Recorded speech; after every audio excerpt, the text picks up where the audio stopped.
Pensando en Voz Alta, conversación espontánea en la que se analizan los temas de actualidad, abordados bajo la perspectiva de Alfredo Mena Lagos. Pensando en Voz Alta. Buenos días, bienvenidos a Pensando en Voz Alta. Hoy tengo el gran gusto de tener a mi amigo de infancia y compañero de pantalones cortos, Alberto Arene, hombre del momento, porque ahorita parte del debate nacional es el puerto de la Unión, y creo que si alguien sabe de eso es él. Así que, a petición de mi hijo Alfredo... Ah, ¿cómo es? ¿Así? Y así. Pues al revés. Pero bueno, para acordarse de los años mozos. Alberto, el debate sobre el puerto de la Unión se ha recrudecido, y para mí que hay un intento de querer desviar la atención, queriendo decir de que la conceptualización del puerto fue equivocada y que no se hicieron estudios pertinentes.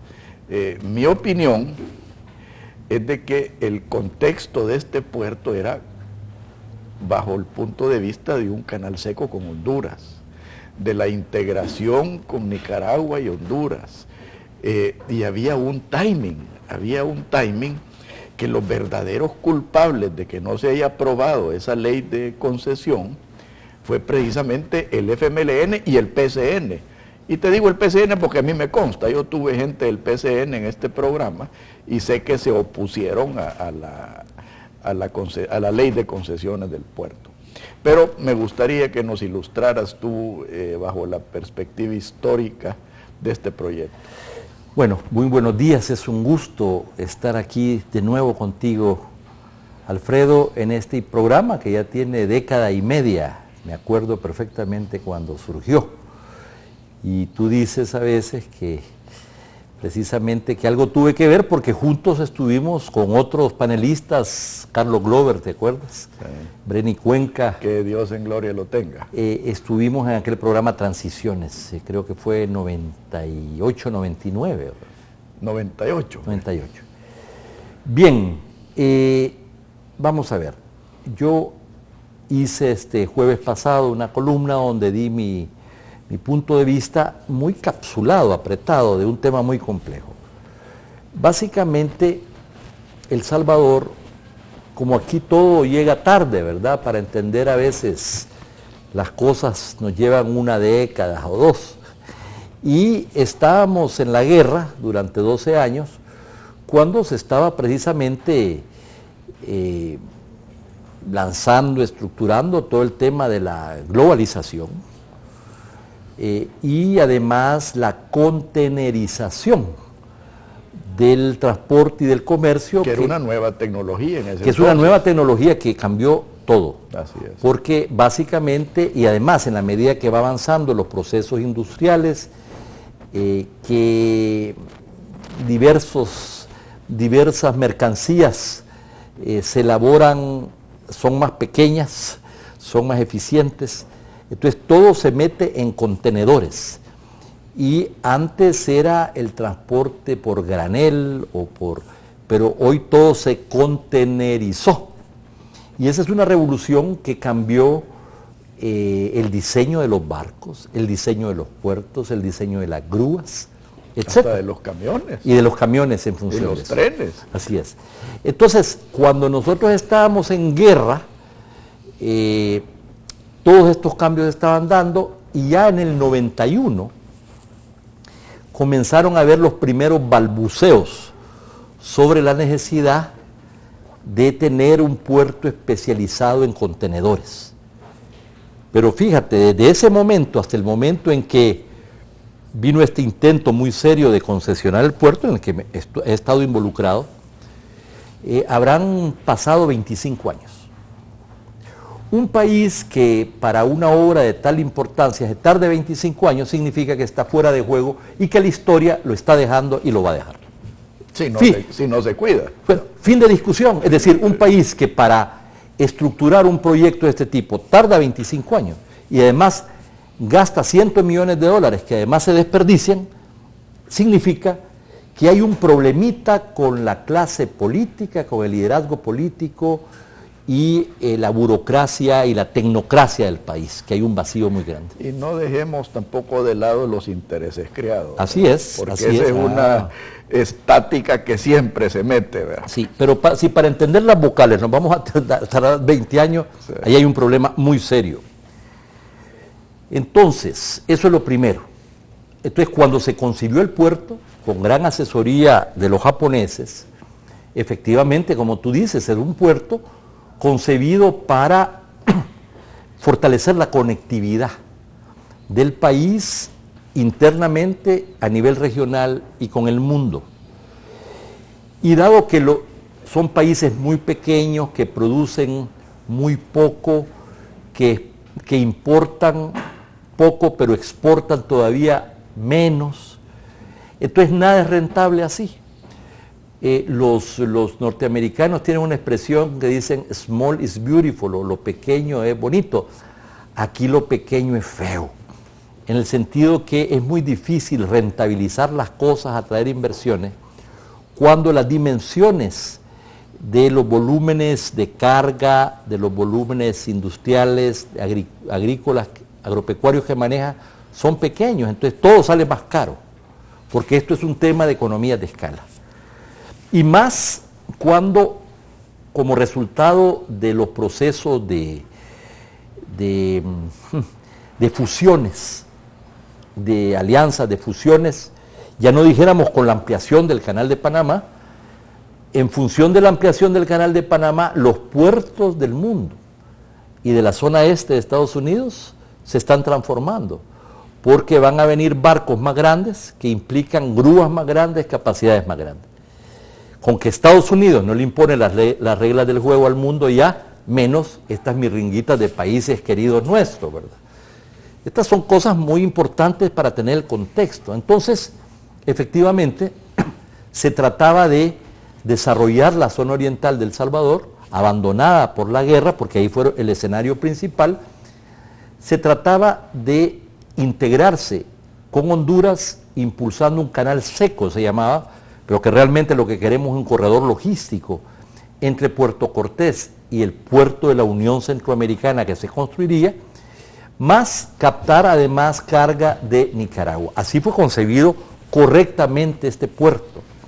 El tema es, hay algunos decimos pecados originales. Efectivamente, el lugar donde se construyó es un lugar con mucho asolvamiento, que es este lodo que se va acumulando en el canal interno y externo como resultado, dicen los especialistas, de las corrientes marítimas, pero también de toda la deforestación y la degradación de la cuenca. Y lo que trae el río Huascorán.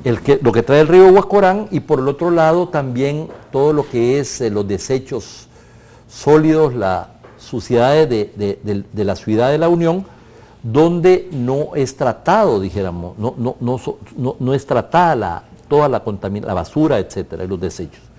Todo esto hace que eso se asolve, y entonces los niveles de asolvamiento son altos y no hubo estudios concluyentes en la época.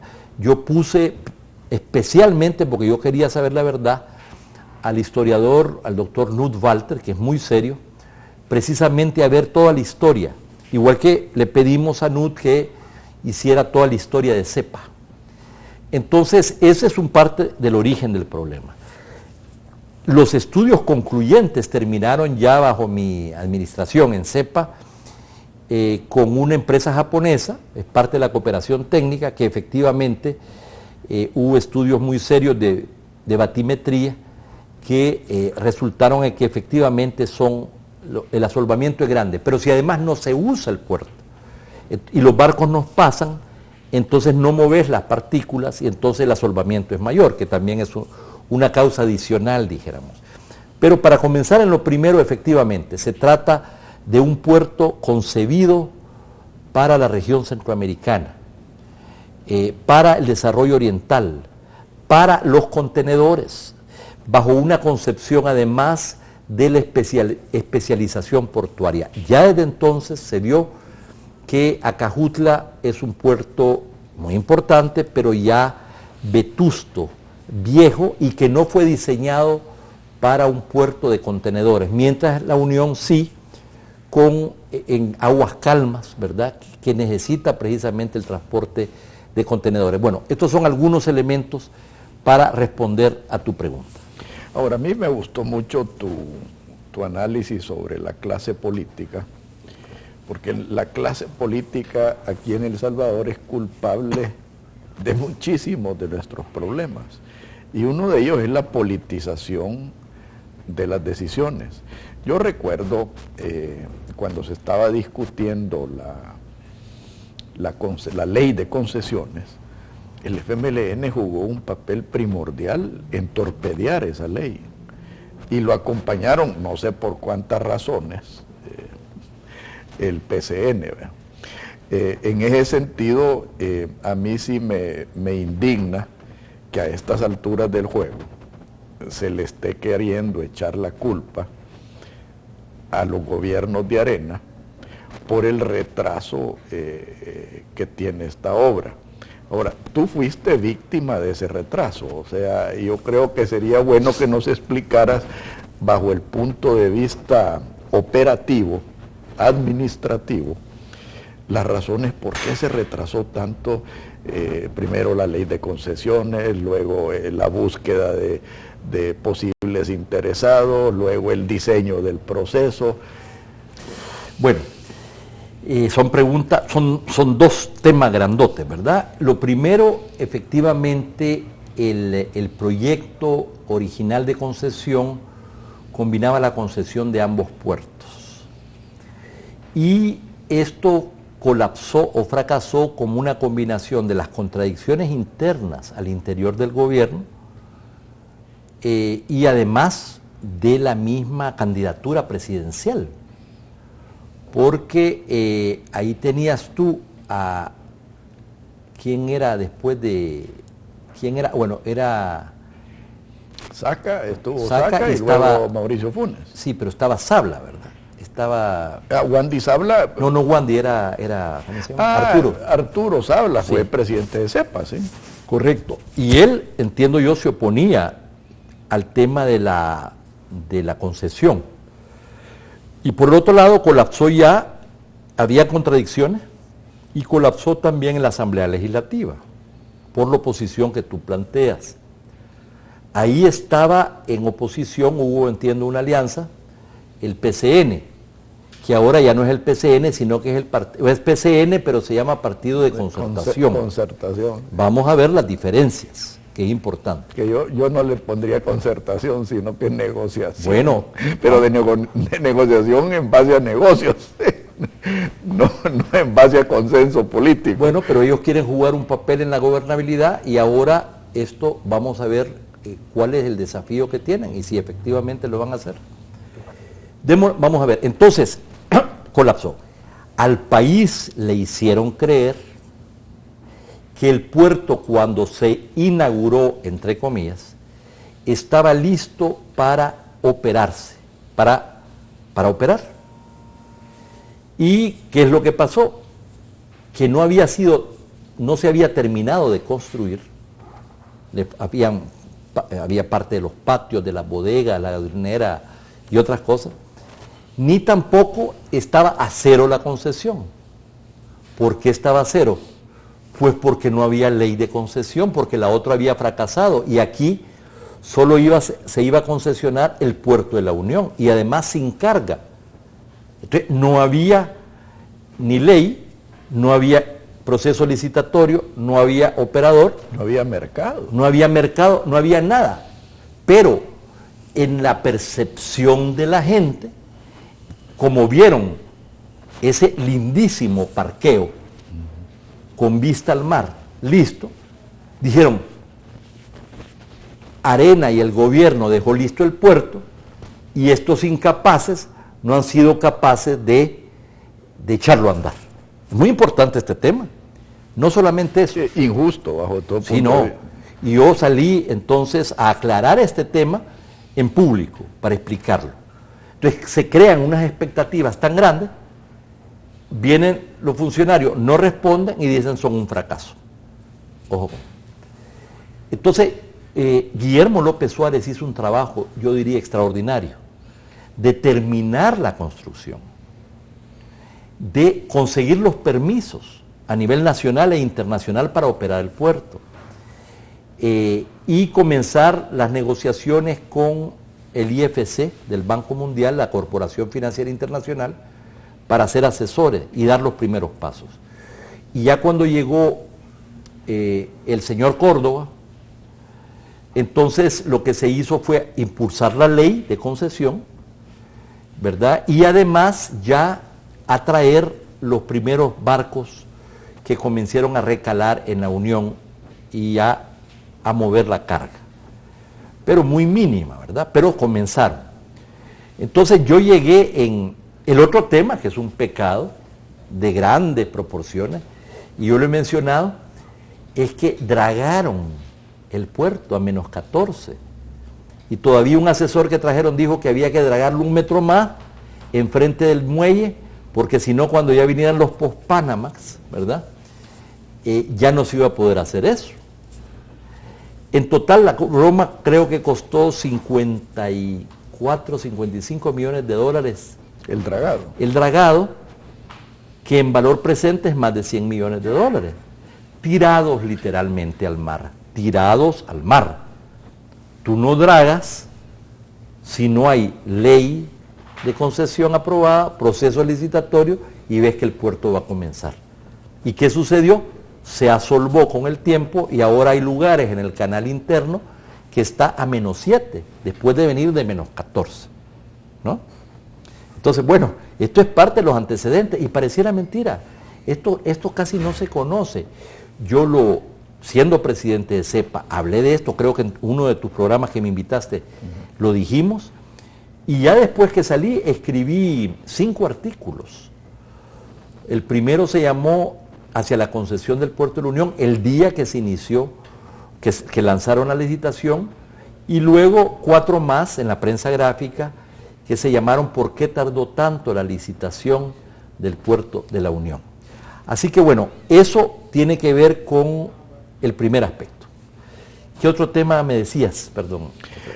Bueno, está el tema del aeropuerto. No, pero me refiero al puerto. El puerto es, a mí me da mucha curiosidad y tristeza el timing de todo esto, porque cuando se inició todo este proyecto, el canal de Panamá no se había empezado a ampliar. No se había ampliado todavía, estaba en proceso de ampliarse Puerto Quetzal. No se había terminado de ampliar Puerto Cortés. No se estaba hablando del nuevo canal de Nicaragua. O sea que lo que a mí me da tristeza es que el contexto regional y de mercado como que ha cambiado completamente y ha puesto a este proyecto en una situación muy difícil. El siglo XXI en particular, pero ya desde la globalización, la revolución científica tecnológica que se han profundizado, se caracteriza porque hay que reducir tiempos y costos, aumentar la productividad y ser competitivo. El que no vaya en dirección condena a sus pueblos al hambre y a la miseria. A que los deje el tren de la globalización. Así es. Y entonces, y además, si las mentes de los funcionarios o de los políticos, por vacíos de formación o por, ¿no?, para entender cosas muy básicas, les toma 10, 20 años o más, entonces las consecuencias de esto son muy grandes. Yo escribí 3 artículos que se llamaron El tortuguismo reumático en la visión y gestión del desarrollo.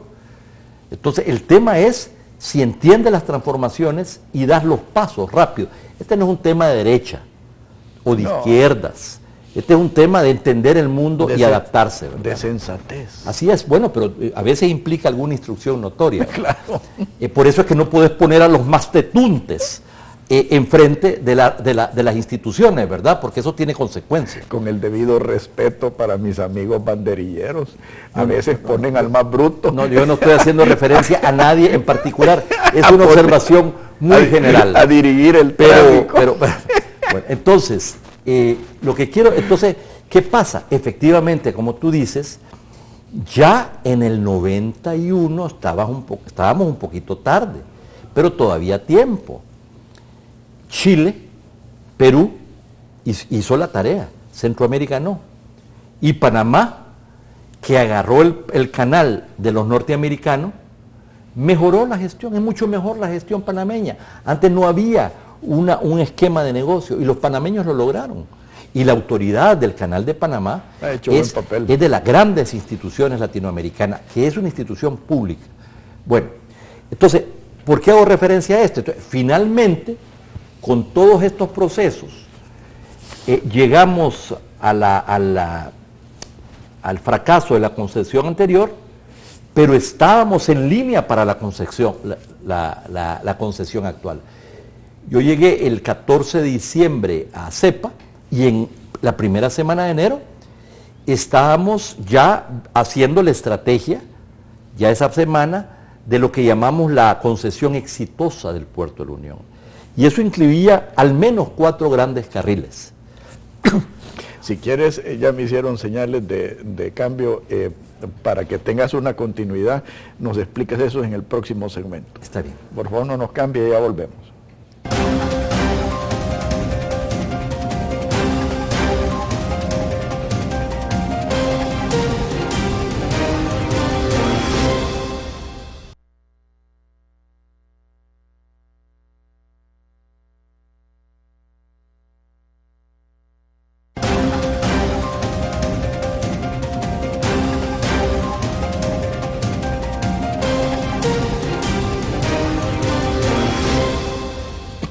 A ver, Alberto. Entonces, 4 carriles, el primero era una ley de concesión competitiva, tuvimos que reformar la ley actual porque no había habido suficiente contacto con navieras, operadoras y la gente del mundo especializado en temas de puertos y navieras y operadoras, etc. El conocimiento de estas cosas no está dentro de El Salvador, si como dice como dice Roberto Turcios, El Salvador ha sido un país que históricamente le ha dado la espalda al mar. Aquí no está el conocimiento y la tecnología y el know-how sobre estos temas, está afuera y hay que irlo a buscar, pues. Y para eso hay que prepararse. Básico, estas son las vocales, ¿verdad? Es así. Entonces, comenzamos y 4 carriles. El primero, una ley competitiva. En el contacto al que hago referencia, vimos que había que mejorar la ley y además prepararse para lo que eran las bases de licitación y el contrato. Entonces, ese es un carril, se concluyó. En segundo lugar está el tema del asolvamiento del canal. Para eso había que hacer los estudios de batimetría, ver las principales opciones, pero la última conclusión en el gobierno anterior fue que había que presupuestar en el presupuesto 2015 $15 millones para poder dragar el canal y llevarlo de -7, 7,5 a -10. Y eso era consistente con las proyecciones de tráfico y de demanda. En 4 años más había que dragar hasta -12 y en 12 años en total, o sea, 8 más, había que dragar a -14. Y el incremento de los costos del dragado crecía en la medida que ibas por cada metro que avanzaba. Pero no valía la pena dragar a -14 o a -12 si no lo ibas a necesitar trayendo barcos más grandes que no iban a venir, ¿verdad? Entonces, ¿qué pasó? Lo menos era dragar a -10. No significaba esto que iba a iniciarse el proceso licitatorio. Podía iniciarse una vez estuviera ya adjudicada la concesión, pero sí darle señales al mercado de que se iba a presupuestar los 15 millones. Ese era el segundo carril. El tercero era que, dado que el puerto no tiene carga, no podías esperar que las operadoras iban a venir y iban a decidir que iban a venir a perder dinero. No funciona así el mundo de los negocios y del mercado. Pero por lo menos era una aspiración que iban a cubrir los costos o que no iban a perder tanto en los primeros años. Eso solo era posible si CEPA mandaba, y el gobierno mandaba señales claras, de que al menos una parte de los contenedores del puerto de Acajutla iban a migrar hacia el puerto de la Unión. Si esto no se daba, no había negocio. Entonces, las dos condiciones clave era el tema del dragado y poner los 15 millones, y por otro lado, moverse en un esquema donde efectivamente ellos sintieran de que los contenedores se moverían, y además que CEPA no iba a hacer competencia de la nueva operadora desde Acajutla en el negocio de los contenedores. Entonces, el tema es que no se hizo ni lo uno ni lo otro. Y como no se pudo hacer lo uno ni lo otro, las operadoras decidieron no ofertar. Peor que eso, se fueron para Guatemala. Ah, bueno. Bueno, ese es el otro tema que es muy importante y que es importante aclarar. Porque hay mucha gente que dice, no, ¿y para qué necesitamos eso? Quedémonos en Acajutla. El puerto de Acajutla no es un puerto diseñado para... Y no puede competir con Quetzal. Y no puede competir con Quetzal, que fue concesionada hace 2 años a la terminal de contenedores de Barcelona, que va a dragar, creo que ya comenzaron, hasta menos 14,5 o menos 15 metros, va a traer a los post-Panamax, barcos grandes, eso va a reducir los fletes, el valor de los fletes, y entonces las navieras van a decidir sí o sí que no les conviene traer su carga a El Salvador o a Acajutla, ni venir a traer la carga de exportaciones, ni la de exportaciones, la de importaciones acá, porque les va a ser más barato operar desde Quetzal. Por lo tanto, si esto se va a dar, defender el negocio de los contenedores en Acajutla por mucho tiempo es pan para unos 2 días y hambre para muchos años. Es una manera de ponerlo. Claro. La única manera de competir con Puerto Quetzal es desde la Unión con un operador de primer nivel internacional, consolidando carga salvadoreña, hondureña y nicaragüense. Y por lo tanto, el tema no es si se van a ir o no los contenedores de Acajutla, el tema es si se van a ir del Salvador, ¿verdad? Y este tema es muy interesante, muy importante también para entender la propuesta que estoy haciendo. Ese es el otro tema. Y si quieres, podemos hacer entonces el otro tercer carril al que no hice referencia, que es muy importante, pero que por razones tal vez del negocio propiamente dicho lo he dejado a un lado, pero que es fundamental.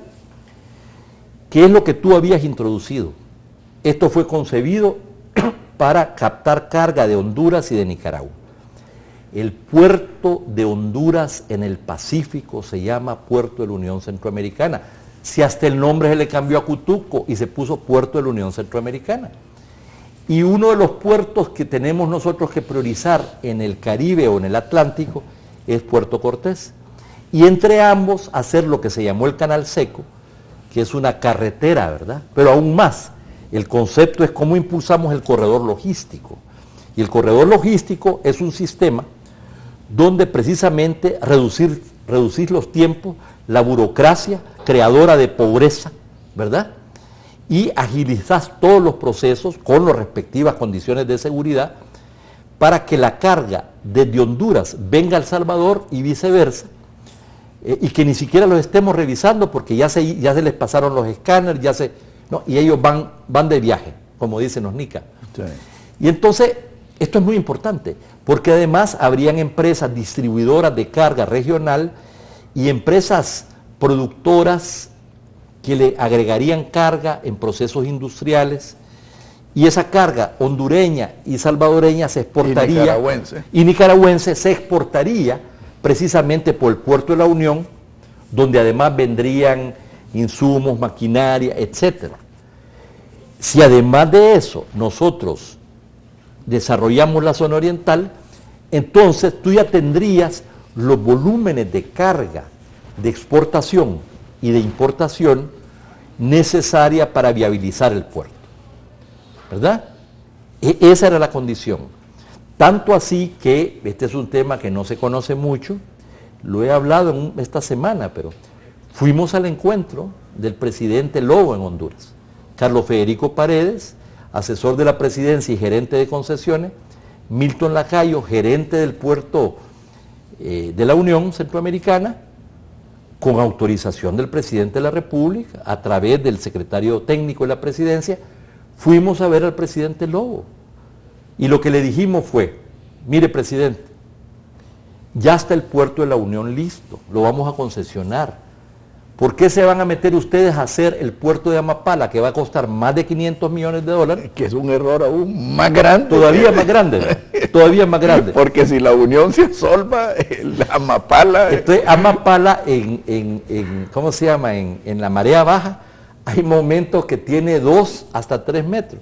Imagínate los niveles de dragado ahí para llevar a los post-Panamá, ¿verdad? Y además, como yo digo, no hay espacio comercial, financiero, para 2 puertos de contenedores en El Salvador, ni tampoco espacio para 2 puertos de contenedores en el Golfo de Fonseca, a unos poquitos kilómetros, ¿verdad? Entonces, le dijimos esto, el presidente Lobo se interesó mucho y puso a sus principales ministros y al encargado de los temas logística de infraestructura a conversar sobre este tema. Y teníamos conversaciones avanzadas. Ahí están los informes. Y entonces resulta que vino ya la recta final de la elección de ellos y luego nosotros estábamos metidos en el tema de la concesión del puerto con reuniones 4 o 5 veces por semana, viendo línea por línea de las bases de licitación y el contrato, y entonces se paró. Yo tenía esperanzas que esto por supuesto se retomaría.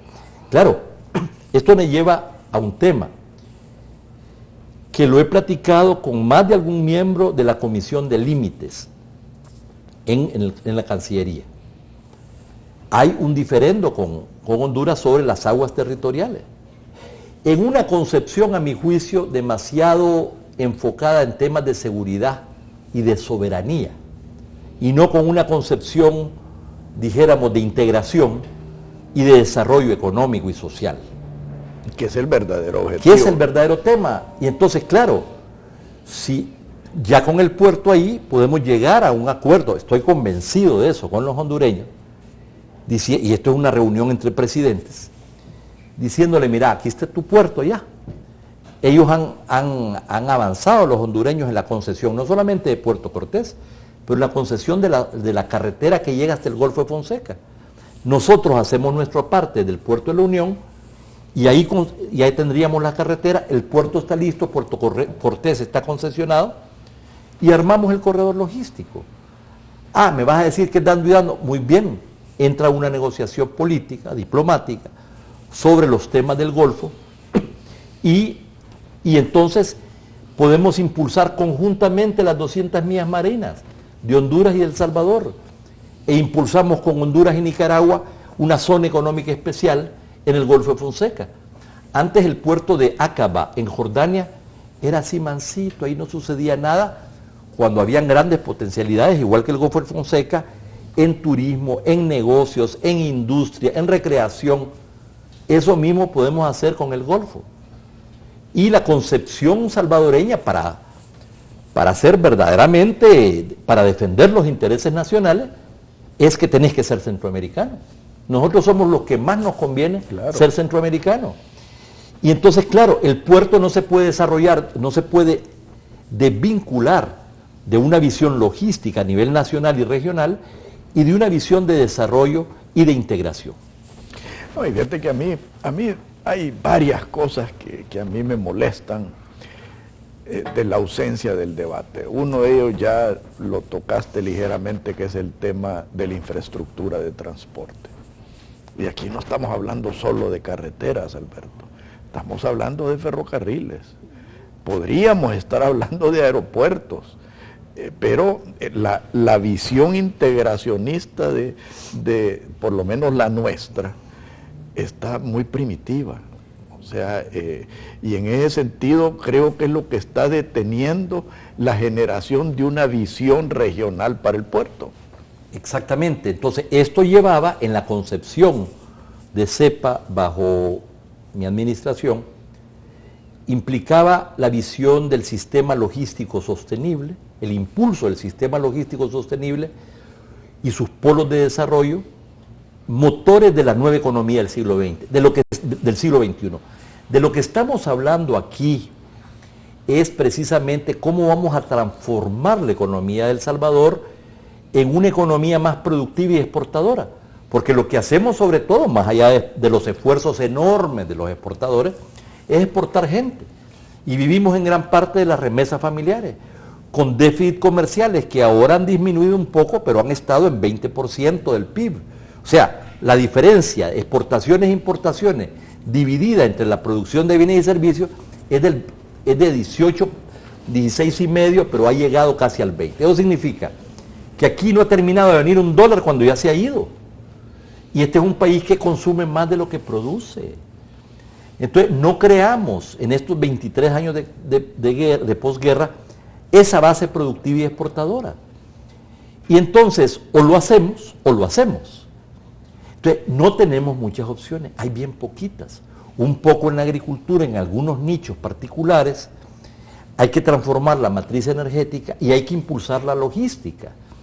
Y el tema de la logística que baja tiempo, que baja costos, que atrae otras inversiones, no solamente en puerto, aeropuerto, pero al volver el país y la relación del comercio y de la relación con el exterior más competitiva, entonces eso te trae inversiones diversas.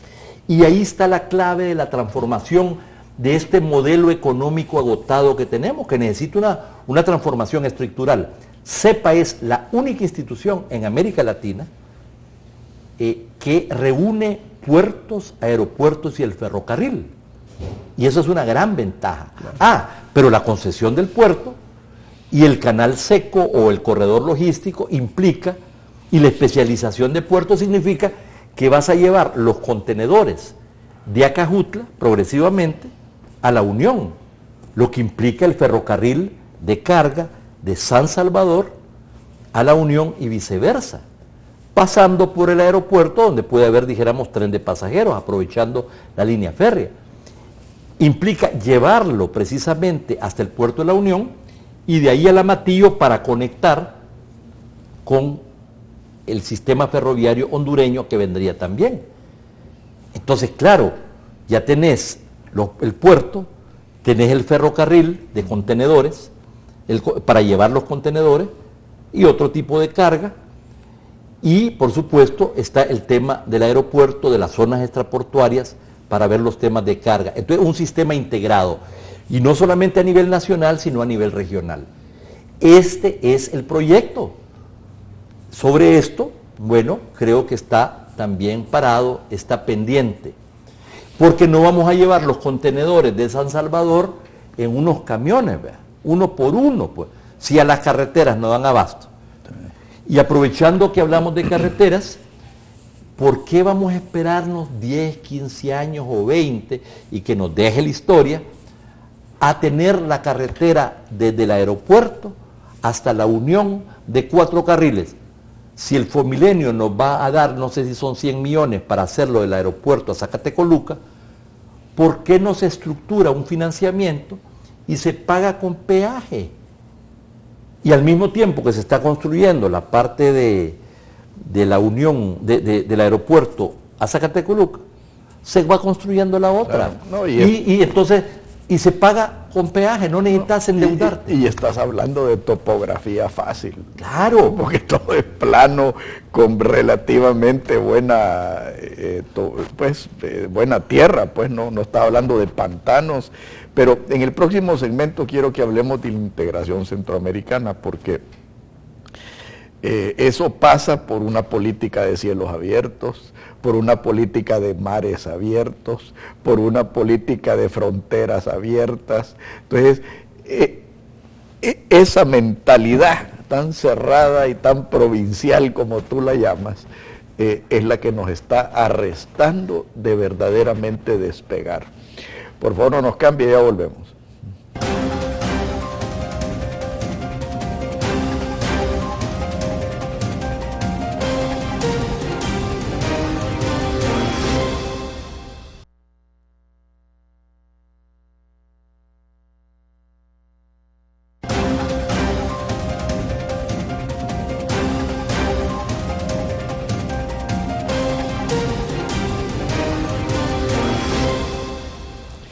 Alberto, ahorita también se está dando el debate de la unión aduanera, del CA4, y muy poca gente realiza la importancia que eso tiene, porque yo tengo la impresión de que mucha gente lee sobre la unión aduanera y no le presta la suficiente atención. Yo ya he escuchado ruidos de que con esto de la unión aduanera de Honduras y Guatemala, que ya nos está dejando el tren, la unión aduanera con El Salvador, Guatemala, pero hasta ahora no he escuchado yo la unión aduanera de Honduras, El Salvador. Entonces, pero fíjate qué es lo que es curioso. Ahora que ya estamos leyendo sobre la unión aduanera, ya están apareciendo estática, ya vienen algunos distribuidores de carros que no quieren la unión aduanera porque dicen que no pueden competir con los distribuidores de Guatemala, ¿verdad? Y algunos salvadoreños son dueños de distribuidoras de automóviles en Guatemala, pero bueno. Pero eso tiene que ver con el régimen de impuestos, tal vez. Correcto, pero es que por ahí se comienza, Alberto. De ahí tenés la cuestión, los azucareros.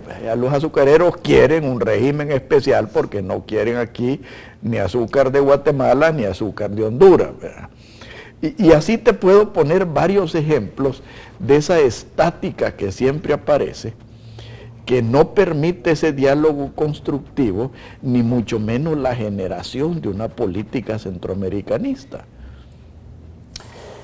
Bueno, estás tocando un tema fundamental. Europa tiene cuánto de haber iniciado el proceso de integración económica y política europea. Tiene ya 60 años. O tiene, bueno, sí. ¿Y cuánto tiene Centroamérica? Pues 50 y pico, 55. O sea que tenemos más o menos la misma, y además nos han apoyado. ¿Cómo es posible que ha pasado todo este tiempo y no tenemos unión aduanera en Centroamérica? Hasta el CA4 que había avanzado ya hemos retrocedido.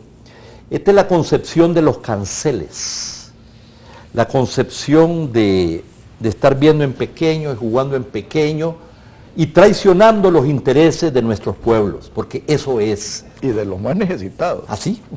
Entonces, pero bueno, en un momento donde con la globalización, que Europa siente que no puede competir con Estados Unidos, con Asia, si no fortalece su propia integración. Europa. Alemania es muy pequeño y muy débil para competir solo, necesita espacios económicos, comerciales más grandes y necesita reducir los tiempos, ¿verdad? Y los costos del transporte en Europa y además de la producción propiamente dicho y de todas las transacciones, porque el costo de todas estas cosas casi innecesarias, que son papeleos y que son burocracias, hace que pierdas competitividad y sobre todo en otros países donde los salarios son más bajos, con productividades altas. Si entonces Centroamérica, si ni nos vemos en el mapa, y El Salvador es el más chiquito de todos, los más integracionistas, los más centroamericanistas, los más restiados, como dicen los venezolanos, contra las fronteras, contra las aduanas, contra los obstáculos, deben de ser los salvadoreños. Si nosotros tenemos que ir al encuentro de Centroamérica, porque tenemos, y del mar, y de la globalización, porque nosotros somos los que tenemos que convertirnos en el Singapur de Centroamérica. Nosotros somos los que más lo necesitamos. Sí, ¿verdad? Eso es, entonces, que a estas alturas no tengamos unión aduanera y que estén avanzando ya Guatemala y Honduras y nosotros retrasados, no puede ser. No he estudiado el tema a fondo, lo debo de estudiar, pero esta es la concepción general. Entonces yo creo que aquí, lejos de haber un avance en la visión, lo que yo estoy viendo son retrocesos, ¿verdad? Retrocesos, y esto es un tema fundamental del debate, ¿verdad? Porque por esta vía a nadie le va a interesar. El Salvador puede ser interesante para invertir, no por el mercado interno. Si el mercado interno es así, y si crece exponencialmente, va a ser así. No, si aquí no hay mercado grande para las grandes inversiones. El Salvador puede jugar un rol si se convierte en una potencia logística, si reduce toda la tramitología y la burocracia en una plataforma exportadora para Centroamérica y para todos aquellos países con los que tenemos tratados de libre comercio, Estados Unidos, México, Panamá, Colombia, Perú, etc. Eso es lo que nos puede sacar de la postración en que estamos, bajo un nuevo modelo de crecimiento liderado por la producción y las exportaciones. Ese es el cambio del modelo que hay que hacer y, por supuesto, producir y sustituir todas aquellas importaciones donde podamos ser competitivos. Y dentro de ese marco, la logística y la integración, dijéramos, centroamericana juegan un papel fundamental. Esto es una manera, y por cierto, no vayas a creer que tengo siempre muchas oportunidades en programas de vincular estos temas de puertos, aeropuertos, ferrocarril, zonas extraportuarias, con una visión más amplia de la logística, del desarrollo y de la integración, que es precisamente lo que estamos haciendo en tu programa. No, y fíjate que precisamente uno de los propósitos de este programa es ayudar a la generación de un consenso alrededor de una visión de nación. Cuando yo estuve, fíjate que es tan triste, cuando yo estuve en el gobierno hablábamos del plan 2021 y veíamos el 2021, y ahora ya estamos entrando al 2016, a 5 años del 2021, y todavía estamos discutiendo las mismas chambonadas que discutíamos entonces.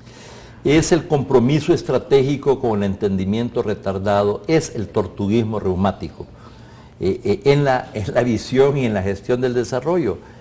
Y la ciudadanía tendría que ponerle mucha atención a ver un poco cómo evolucionan los políticos, los funcionarios y quiénes están haciendo su tarea. Y que evolucionen. Porque nos está dejando la historia literalmente, y dicho sea de paso, este no es un tema del FMLN, no me estoy refiriendo a partido, porque esto lo arrastramos desde los gobiernos de Arena. No, y es que eso es lo que te iba a decir, y perdóname que te interrumpa. No solo es la clase política la que tiene que cambiar, también es los empresarios. Muchas veces los obstáculos serios a este tipo de visión vienen de aquellos empresarios que están acostumbrados a ordeñar sus mercados locales, que se oponen a las aperturas, que se oponen a la competencia, que destruyen la competitividad, y que es más fácil, dicen ellos, pagar salarios bajos y ordeñar el mercado, cuando lo que necesitas es una fuerza laboral productiva bien pagada, que te produzca bienes y servicios competitivos y que te amplíe los mercados. Claro, estamos.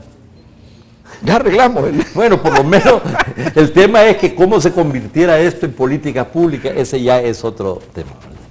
Bueno, hablaste del Fomilenio, Alberto. Yo no quiero sonar malinchista, pero yo que los americanos, que les estamos exportando tanta gente y que en realidad los estamos molestando, yo a este país le dijera, ni un centavo de Fomilenio 2 hasta que hagan integración, unión aduanera, sea 4, sistema de seguridad centroamericana, integración vial, integración ferroviaria, integración aérea, ni un centavo. Vamos a ver. Las cosas no son blanco y negro, y ahí están los dilemas, me imagino, de la política exterior. Fíjate una cosa, más allá de las dificultades, yo creo que el Fomilenio 2, la gente solo ve a veces, bueno, ya viene el dinero y para las obras, etcétera. No. Ya viene el negocio. Ya viene, pero no, fíjate que me parece, acuérdate que El Salvador, el presidente Obama decidió en su gira latinoamericana ir a Brasil, a Chile, y escogió El Salvador, un poco como el gran referente centroamericano. Y ahí se articuló lo del asocio para el crecimiento.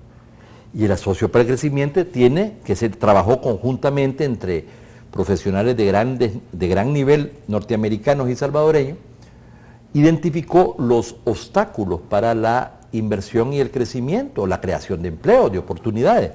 Por un lado el tema de seguridad y por el otro lado la falta de rentabilidad, de productividad y rentabilidad de los bienes transables, bienes y servicios transables, es decir, aquellos bienes que se transan en el exterior. Y entonces se vio pues que producir y exportar bienes y servicios es poco competitivo en general. Y efectivamente tanto en el sector informal como buena parte del sector formal son actividades de baja productividad, competitividad y crecimiento. Entonces revisaron todas las leyes que había que cambiar y mejorar para precisamente crear un clima mucho más propicio a la inversión. Y ahí salió la ley de zona franca, la ley de la firma electrónica y todas las demás leyes importantísimas que se lograron cambiar bajo un esquema de condicionalidad. Pero yo diría que es una condicionalidad favorable al país, porque algunos van a decir, esto es malo para la soberanía. Claro. Si te están ayudando, si son leyes que van a ayudar a atraer inversión y tecnología para producir y crear más empleos y oportunidades, te digo yo, no tengo problema. Y si aquí no entendimos, después de 20 y pico años de posguerra, que había que reformar las leyes y que el mundo es un mundo abierto, globalizado, y que estás compitiendo en los mercados internacionales, bueno, entonces me imagino que, ¿qué pasa si los norteamericanos siempre dicen se van? Entonces vamos a tener solamente chinos y vamos a tener de otros países. Entonces yo me imagino que ahí hay un trade-off, como dicen, ¿verdad? Por ejemplo, todo el tema de la Alianza por la Prosperidad, que es de los 3 países, ¿verdad? Ahí está el desafío de cómo nos integramos más con Honduras y con Guatemala. Y de ahí surge el tema de la unión aduanera, pero también de todo el tema del combate contra el narcotráfico. Que fuera, fíjate bien, a propósito de los temas de soberanía, seguiría el maíz a peso en Guatemala, ¿verdad? Con todo, no solamente el tráfico de influencias, pero el narcotráfico, penetrando las instituciones si no fuera por la CICIG. La CICIG, sí. ¿Verdad? Y como resultado de eso, fue que se metieron la investigación ya la Fiscalía y que viste todo lo que han descubierto, el tema de la Valdetti, etcétera, y ahora la sociedad civil en las calles, ¿no? Entonces, eso es malo para la soberanía. Yo digo que es muy bueno. Pero fíjate que aquí yo sé que es un tema controversial. Lo toco porque a veces estamos tocando este tema. Y los países, yo quiero ver un engagement, un involucramiento mayor de los países europeos, latinoamericanos, y también quiero ver comercio con China y con otros países, con Vietnam, etcétera. Pero debo decir que hay una especie de fatiga del donante, se llama, ¿verdad?, en el mundo de la cooperación, donde ayudás y cooperás, y resulta que a veces no avanzás. No hacemos la tarea suficientemente aquí. Mira, lástima que ya se nos acabó el tiempo, Alberto. Yo tenía un pequeño punto que yo lo había titulado Desarrollo versus Equidad, porque ya empecé a escuchar yo el chinchilete ese de que El Salvador ha avanzado en temas de equidad. Entonces, mi primera pregunta es, ¿de qué nos sirve tener más equidad cuando tenemos más pobreza y menos oportunidades? Yo escuché a Margaret Thatcher, una de mis heroínas políticas, en un debate con un socialista que le estaba argumentando el tema de la equidad. Y entonces Margaret Thatcher le dijo, mire, usted como que prefiere hacer más pobre al pobre que permitir al rico ser más rico. Básicamente le dijo, mire, no necesariamente el rico va a ser rico porque el pobre es más pobre. a donde se tiene que enfocar es en la generación de oportunidades, en generación de creación de riqueza, no en términos de equidad. Y aquí están aquellas palabras, y de nuevo vienen de Inglaterra, de aquel gran hombre, Winston Churchill, que decía que el socialismo era el reino de la envidia, a donde era más importante una equitativa distribución de la pobreza. O sea, a ellos no les interesaba la generación de riqueza. Bueno, pero es un tema que... Es un tema tan importante que lo vamos a hacer en otro programa. Y para alguien que viene del socialismo democrático o de la socialdemocracia con la que yo me identifico, me gustaría que tuviéramos una discusión sobre estos temas, tal vez en otro programa. Claro. El coeficiente de Gini, los indicadores mejoraron y a partir de ahí, efectivamente, me tocó comprobarlo, la distribución del ingreso ha mejorado, pero mejoró porque hubo todo un programa social de apoyo, subsidios, vaso de leche, a la uniforme. productividad. A la gente de menores recursos, y con eso frente a una producción estancada, efectivamente mejoró. Yo creo que tiene que haber ambas cosas. Todos los incentivos a la inversión y a la producción, sin lo cual no salimos. Sin la inversión, ¿verdad? Y al mismo tiempo una redistribución de la riqueza y reforma fiscal integral, pero que tampoco afecte las decisiones de inversión.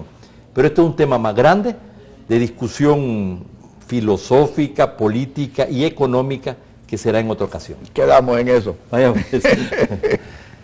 Que Dios los bendiga a todos. Muy buenos días.